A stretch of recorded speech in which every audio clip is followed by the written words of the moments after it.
Aqui é o bairro do Caitano 2, aqui na rua Manuel Domingos Novaes. A situação do terreno aqui, ó.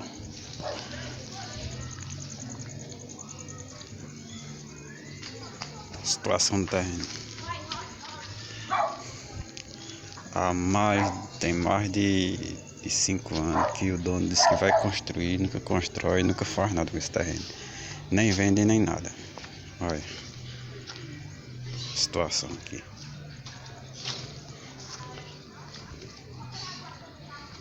Eu quero que alguém veja esse vídeo aí e divulgue, por favor. Aqui é a minha casa.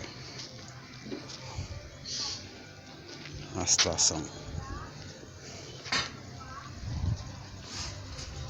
Olha. Como é que é?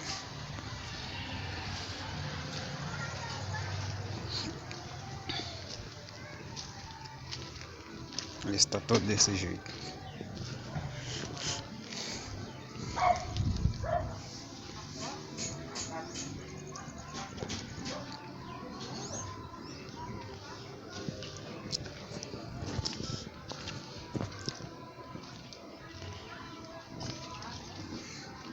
A situação.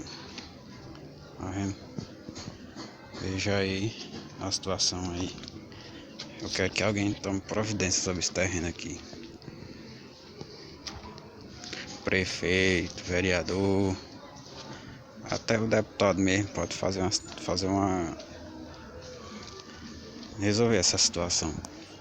Eu falei com o dono, ele veio com 4 pedras partindo para cima de mim, querendo discussão comigo sobre esse terreno aqui. Olha. Veja aí. Desse lado aqui é o terreno do vizinho, mas aqui tá tudo ok esse terreno aqui do lado do vizinho. E eu tenho um filho pequeno, tenho uma criança com 2 anos. E mais demais, né? Tem meu sobrinho também, né? Olha. Tenho medo de ter até inseto aqui, tem. Veja aí.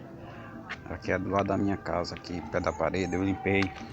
Pelo menos no pé da parede aqui da minha casa.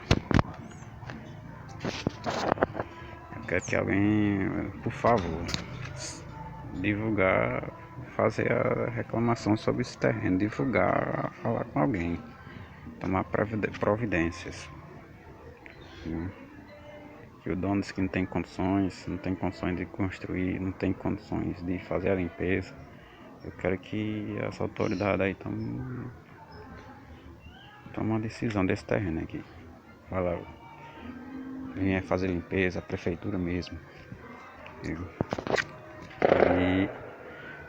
obrigado por alguém ouvir esse vídeo aqui.